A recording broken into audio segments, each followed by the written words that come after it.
અને સમાચારમાં હવે આગળ વાત કરવી છે ગોંડલમાં રાજકુમાર જાટના મોતના કેસને લઈને મોટા સમાચાર મળી રહ્યા છે।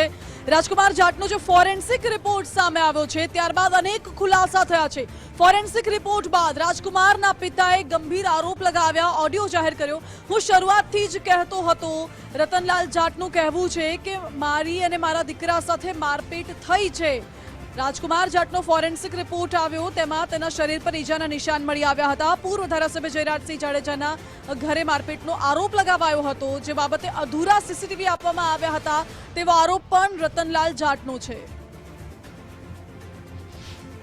रतनलाल जाट राजकुमार का पिता शुरू से ही जो कह रहा था कि मेरे साथ और मेरे बच्चे के साथ मारपीट जिस जगह पे हुई है, जो भूतपूर्व एमएलए जयराज सिंह जाडेजा के ग्राउंड फ्लोर में जो मारपीट हुई है, उन्होंने आधे अधूरे सीसीटीवी फुटेज दिए हैं और उसके बाद से हम लोगों का पीछा करके रात को बच्चे को गन पॉइंट पे उठा के सब सीसीटीवी जहाँ भी हैं वहाँ पे उसको गन पॉइंट पे चलाया गया है।